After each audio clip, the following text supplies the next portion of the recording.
So we are fortunate to be joined this morning by Congressman Ro Khanna here in the studio. Always great to see you in person, Always sir. love coming in. Lots of interesting Democratic Party news going on that we wanted to pick your brains on. So, guys, if you could put B4 up on the screen here, we'll start with this. Alexandria Ocasio-Cortez has been trying to become ranking member on the House Oversight Committee, which is, a significant role and one that she seemingly, based on her past work, would be relatively well suited for.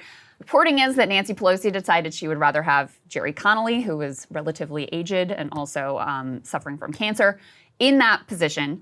Yesterday in the steering committee, he was able to win that vote. Now, typically, my understanding, you can correct me if I'm wrong, is usually the way the steering committee votes is the way that the whole caucus votes. So this is likely a defeat for AOC. Do you think that she still has a chance to get this position? What do you make of this sort of, backroom dealing to block one of the young rising members of Congress for an older, more establishment figure? Well, I don't agree with that. Right after this, I'm going to vote in the House caucus. I'll be voting for AOC for a couple reasons. One, she was the vice chair. She's done the work. She comes very well prepared. Two, the whole committee in the minority is about getting out in the media and being an effective communicator. Yeah, that's true. We don't have that many effective communicators right now in Congress in these leadership positions. But she's going to be an underdog. I don't understand, why the Steering and Policy Committee's recommendation has so much weight. And then someone explained it to me. Everyone wants to get on their committees, and the Steering and Policy Committee basically determines what committees you go on. So if you go against them, you may be screwing yourself for your committee positions. And one of the biggest complaints I heard about AOC secondhand was that she had endorsed in primary challenges. God forbid you endorse against an incumbent in our party. And I've said, we should have competition. Just because you're an incumbent doesn't mean that you're guaranteed that seat. But this is where you're seeing that those who are willing to question the system, shake things up, that doesn't go well when you want to try to be in leadership in the I'm glad you brought that up, because there was actually reporting that as part of her attempt to become ranking member of House Oversight, she was willing to agree not to back primary challengers against incumbent Democrats, which I think is, I think it's extraordinary to begin with, because as you point out, it's important to have that Democratic choice. Right. I think it's been part of her brand. Obviously, she came in challenging a long time entrenched Democratic incumbent Joe Crowley. You also came in a Democratic primary challenge. And so I thought it was extraordinary that she was willing to give that up. But I also thought it was extraordinary that she was willing to give that up and they still were like, not good enough. We still want our guy, Jerry Connolly. Yeah, I don't think we should give that up. I mean, let's say someone was challenging a member of Congress on the Iraq War. That's how I started. I lost that race. But wouldn't you want to have incumbents challenged if they voted for the Iraq War? Of course. Yes, so, of course.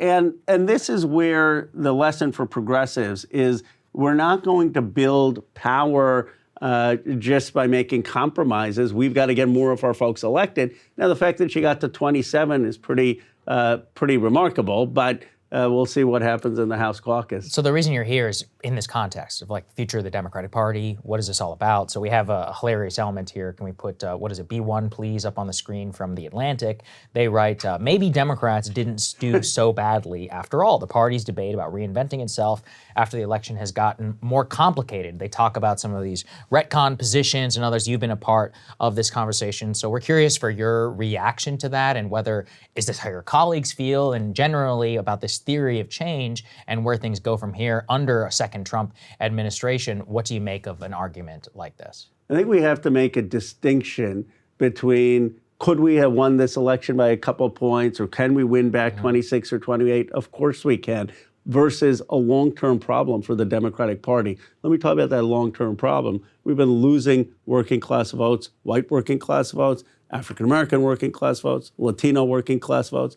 You've gone on Ohio from President Obama carrying it by 5 points to carrying it by 3 points, to us losing it by 8 points, now losing it by 11 points. Anyone looking at the data has to say, okay, even if we can win in 2026 because Trump does something really dumb, this is not what the Democratic Party coalition. And we've got to, in my view, get back to the FDR coalition on economic populism, economic liberalism, whatever you want to call it. I call it a new economic deal, which says we're going to raise Americans' wages, we're going to guarantee people health care when they're really upset that health care is being denied. We're going to bring business leaders, labor leaders all together to industrialize America and left out places and be the party of economic renewal. It seems that we have the elements in our different parts of our party, but we've got to be bold with standing up for these policies. Just to follow up on that, we can put, I believe it's B1B, this New York Times tear sheet up on the screen, which has some of the specific quotes here. It's the New York Times version of the same sentiment. Democrats argue that the 2024 election actually had its bright spots. And I'll quote a little bit. They say, to hear some party leaders and their allies talk, Democrats had plenty of November victories to be proud of. Jamie Harrison, chair of the DNC, wrote a memo to party members last week pointing to down-ballot triumphs, declared Democrats beat back global headwinds that could have turned this squeaker into a landslide.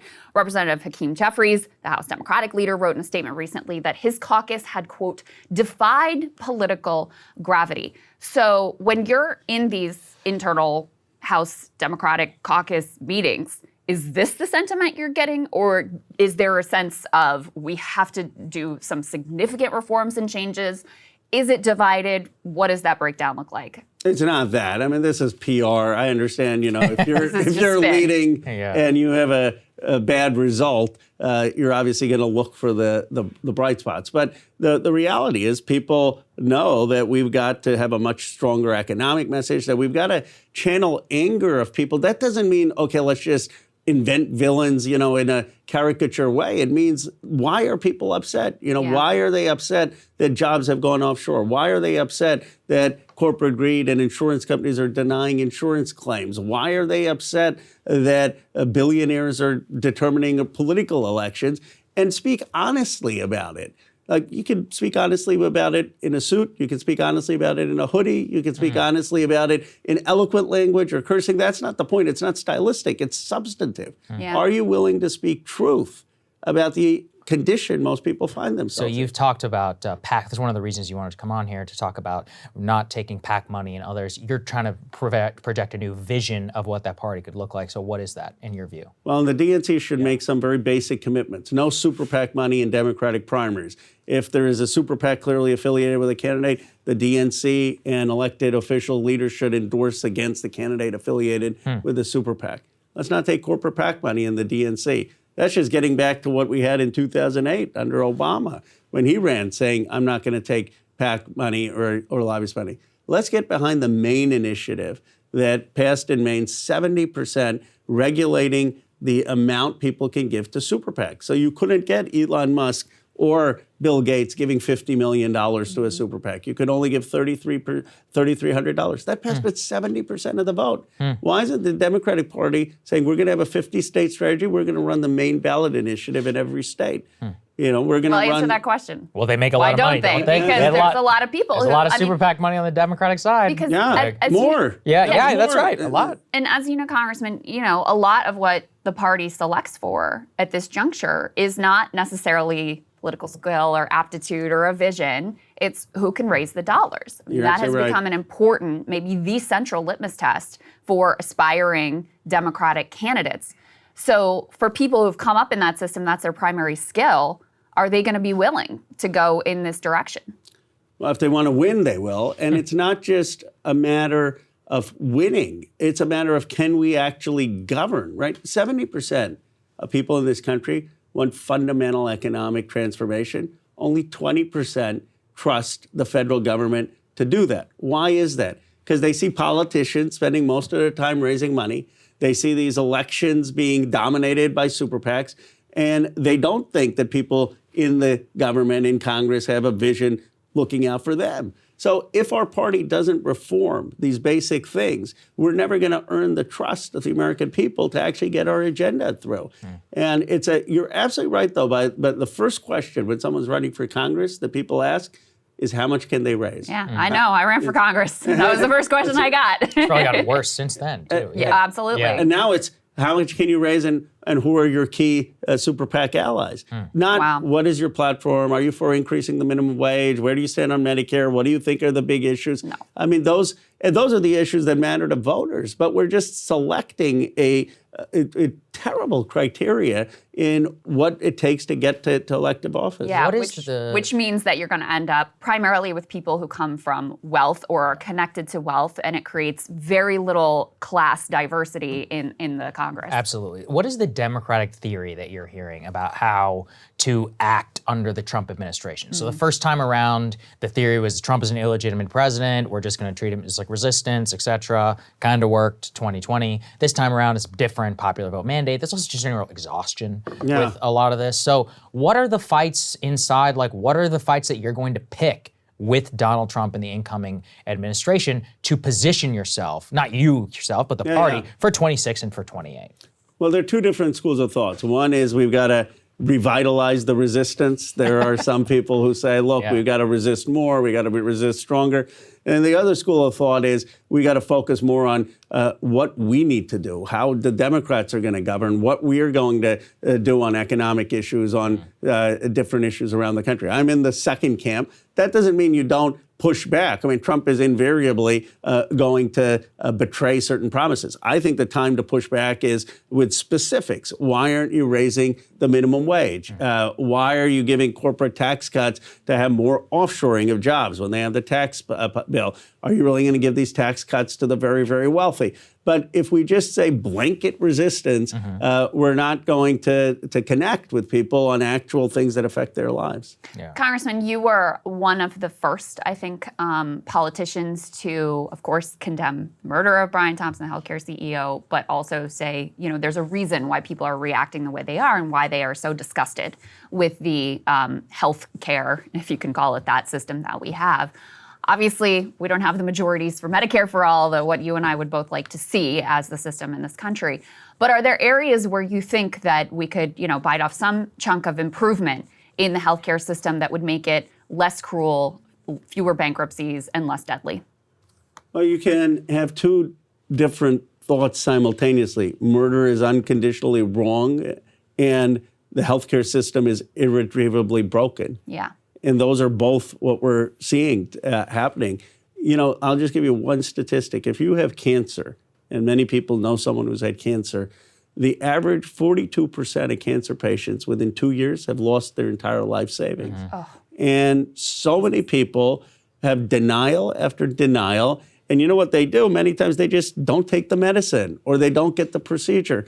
So one of the simple things we can do is to say, if a doctor prescribes a medicine and if Medicare would cover it, then the private insurance company should cover it. But just on the front page today of the New York Times is the corruption of the system. If you look at it, it says that private insurance companies colluded with PBMs to basically get Americans addicted to OxyContin. And they were paying PBMs to say, fill more of the OxyContin prescriptions. It is a corrupt system. And all you have to do is look at the front page of the New York Times. Medicare for all is the answer. I'm tired of people saying it's not politically possible. If there is ever a moment that we should be pushing that, it is right now. But how do you square that with what you just said? Only 20% of people say the federal government can solve their problems. How are you going to convince them that?